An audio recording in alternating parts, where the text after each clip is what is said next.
Bonjour à tous, bonjour à tous, j'espère que vous allez bien. Aujourd'hui dans cette vidéo, on va s'occuper de la distribution et de l'embrayage de ce Vivaro. Pour vous expliquer, c'est un Vivaro de 2002.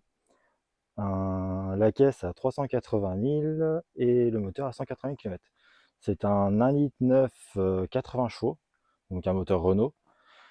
On va s'occuper en premier temps de la distribution et en deuxième temps de l'embrayage, à voir si je le fais dans une autre vidéo ou dans celle-là. Pour vous mettre dans le contexte, j'ai déjà sorti le moteur pour le problème de l'embrayage. Je vous expliquerai tout ça dans la vidéo au moment où on le fera. Et la distribution, je le fais parce que dans le coup, étant donné que le moteur est sorti, autant en profiter. Voilà, donc je vous laisse sur cette vidéo et c'est parti pour la distribution. Nous voici sur le moteur. Pour ce qui est de la distribution, dans un premier temps, on va enlever la courroie d'accessoires, le cache distribution. On viendra piger le vilebrequin par la vis qui se trouve ici, voilà, avec les piges spéciales que je vous montrerai. Ensuite, nous enlèverons donc cette poulie de vilebrequin et ensuite nous pourrons enlever le tendeur de distribution une fois que l'arbre à cam sera bien calé, bien sûr, ainsi que la pompe à injection. Donc nous enlèverons le tendeur et la pompe à eau. Donc pour commencer, nous allons enlever la courroie d'accessoires ainsi que les cartes de distribution.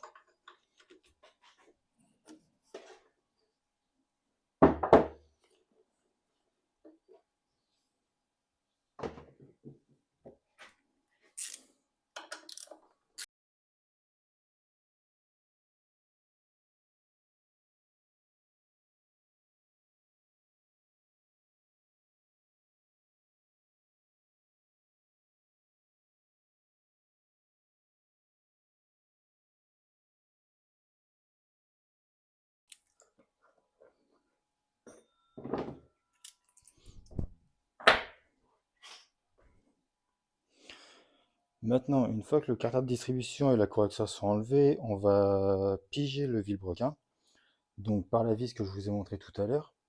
Pour ce faire, ce que moi je fais, c'est que du coup, l'arbre à cam et la pompe à injection, les poulies, ce sont des repères et non des piges à mettre. Donc ce que je fais, c'est que je m'y approche le plus possible et ensuite je viens mettre ma pige en contrainte.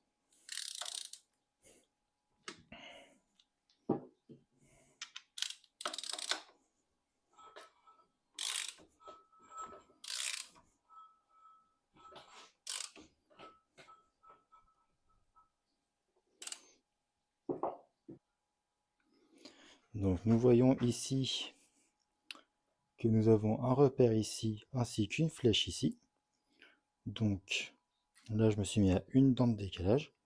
Donc ce que je vais faire, c'est que maintenant je vais venir mettre ma pige au niveau de la vis, mettre mon vilebrequin en contrainte dessus, et ensuite déposer ma poulie de vilebrequin.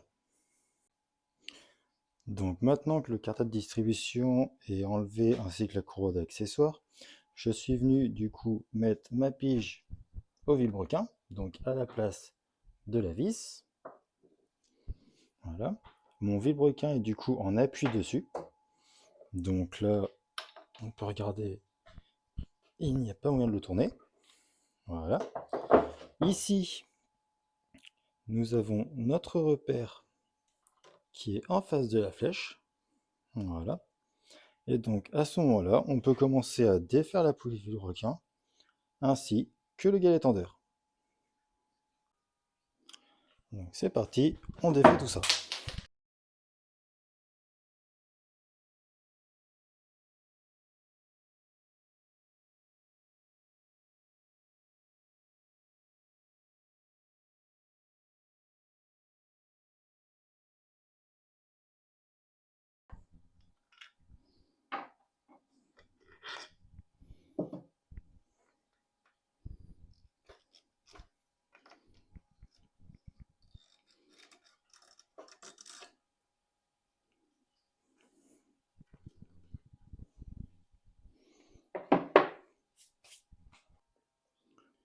Voilà, maintenant que la courroie de distribution est déposée, on voit bien la poulie ici d'arbre à cam, la poulie d'injection, et là, normalement, on a la poulie de vilebrequin.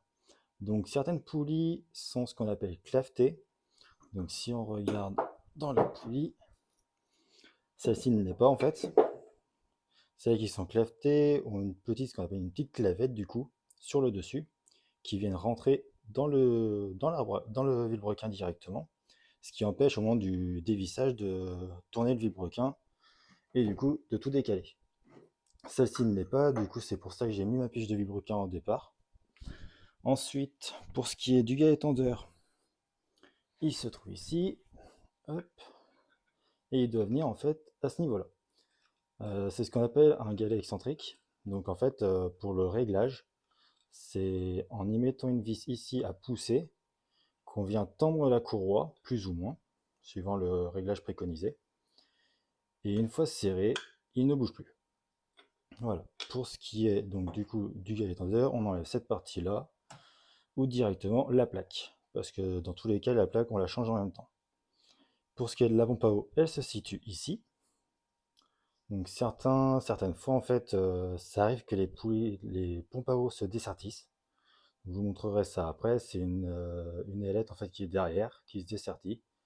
Et du coup, ben, ne refroidit plus le moteur correctement. Donc je vais déposer ça et je vous montre ça juste après. Donc pour ce qui est de la pompe à eau, on a 5 vis à défaire avec une douille de 10. Donc on défait les 5 vis.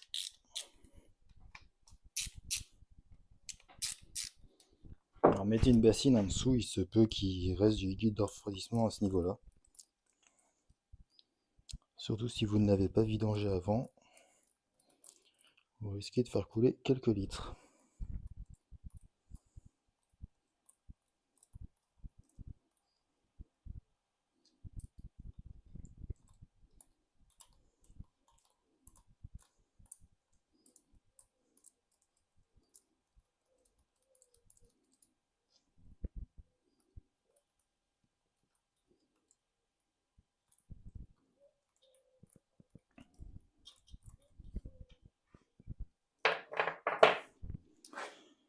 Une fois les vis déposées, on retire la pompe à eau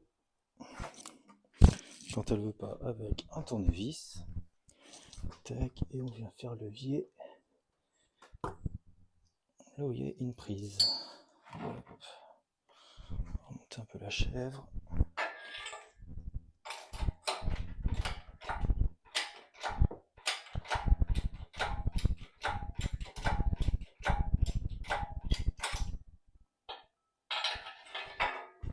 Tac.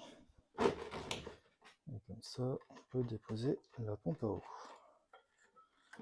sans faire couler partout. Le joint.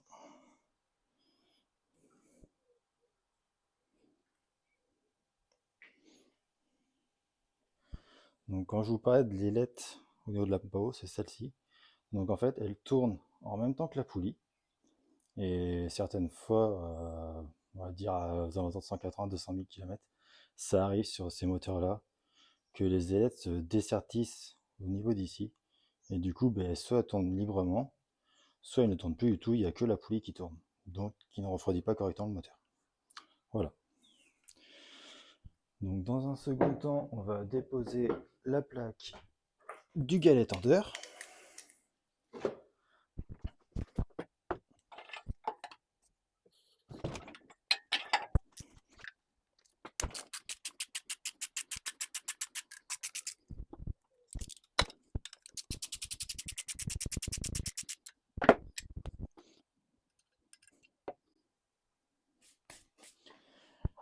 Une fois la plaque du galet tendeur défaite, je vais venir gratter la portée de la pompe à eau avec du papier de verre en 120 pour nettoyer correctement, histoire que le nouveau joint fasse une très bonne étanchéité.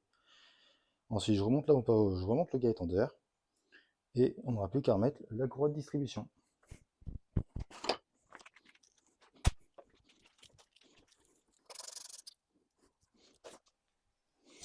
Voilà, une fois la surface de la pompe à eau nettoyée, on va y passer un coup de nettoyant frein.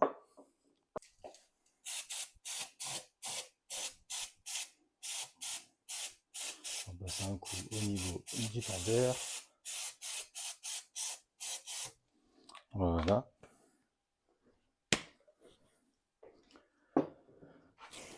Donc la nouvelle pompe à eau.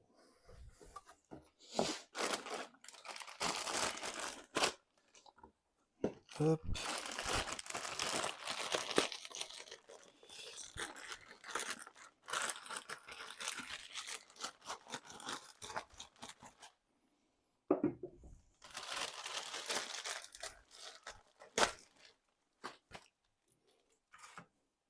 Donc la nouvelle pompe à eau est ici. Voilà. Donc on est rendu sur une ailette en un peu plus aluminium, plutôt que l'ancienne qui était faite en bakélite, donc en plastique. Voilà. Donc comme j'ai dit, je monte tout en guette. Parce que j'ai toujours monté du guette, je suis content de cette marque là. Donc voilà, donc on va monter ça tout de suite. Et je vous reprends juste après.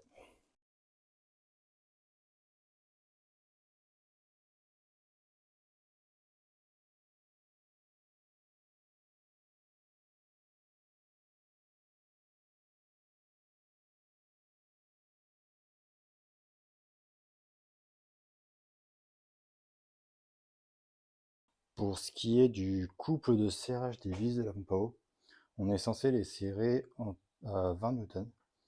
Moi je les serre à la main parce que j'ai l'habitude de les serrer à la main. Si vraiment vous voulez être précis et vous ne voulez pas faire d'erreur, c'est mieux de les serrer avec les dynamo. Ensuite on va monter le tendeur et la courroie de distribution.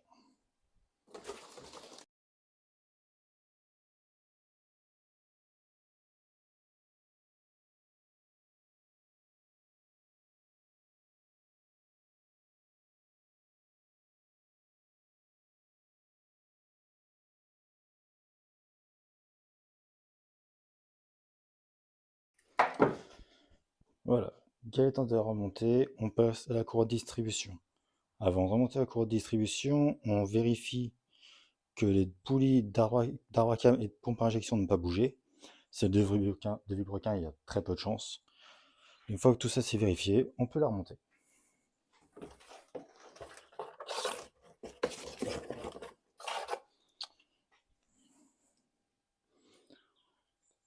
Donc la courroie de distribution a un sens de montage. Donc, comme on peut voir ici, les flèches qui sont là indiquent le sens de rotation de la courroie. Alors, c'est sûr, c'est mieux de le mettre dans ce sens-là. Après, dans l'autre sens, je suppose que c'est la façon dont elle a été fabriquée. Voilà. Mais dans tous les cas, il vaut mieux la mettre dans le sens de rotation. On commence par le vilebrequin, toujours. Et on tend la courroie à l'opposé du galet tendeur. Donc là, pour le coup, la pompe à eau, la poulie de pompe à injection,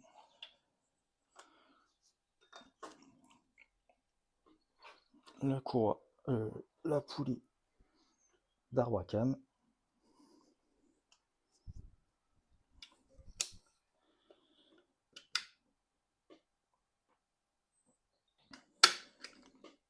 et ensuite le tendeur.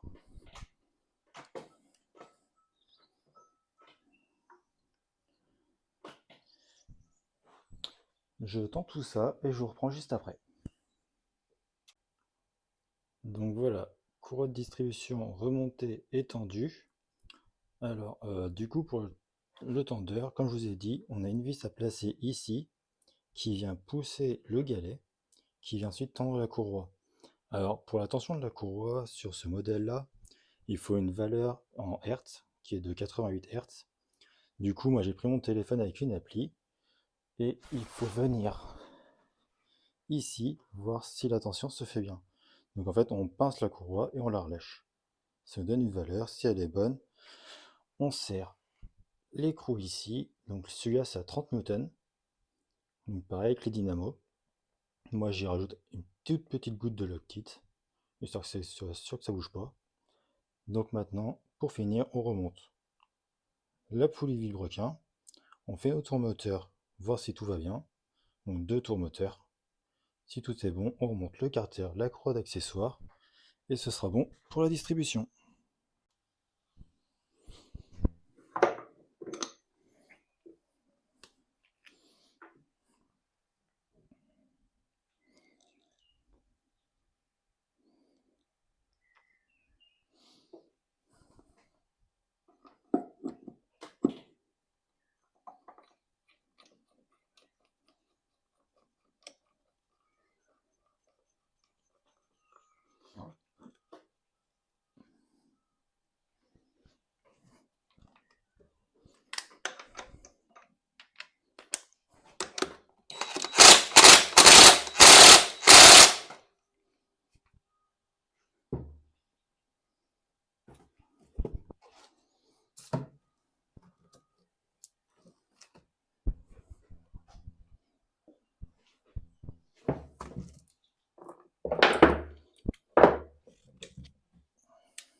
Donc, comme vous venez de le voir, j'ai fait mes tours moteurs. Du coup, tout va bien. Et pour être sûr, en fait, pourquoi on fait 2 tours? C'est parce que 2 tours de vilebrequin équivaut à un tour d'Arbacane. Donc en fait, pour ouvrir toutes nos soupapes, il faut que l'Arbacane fasse un tour, donc 2 tours de vilebrequin.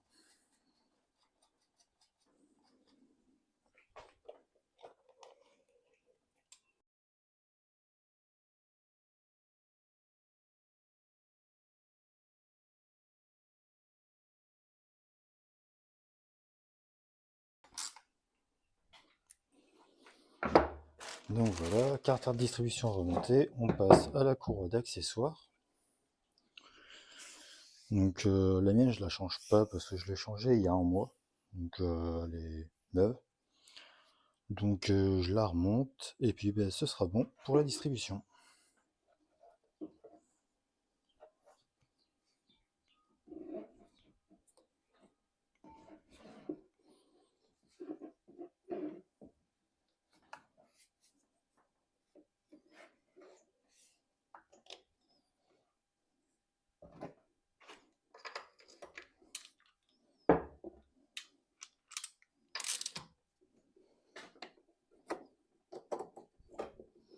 Donc la courroie d'accessoires, c'est un galet tendeur, ce qu'on appelle automatique. Donc il gère sa tension tout seul. Il est équipé d'un ressort interne, ce qui fait qu'on n'a pas besoin de régler la tension. Et donc voilà. Et donc voilà, c'est terminé pour la distribution. Du coup, pour l'embrayage, je ferai un épisode 2 que je sortirai le week-end prochain. Donc d'ici là, je vous dis bonne journée à vous, bonne soirée et à la semaine prochaine.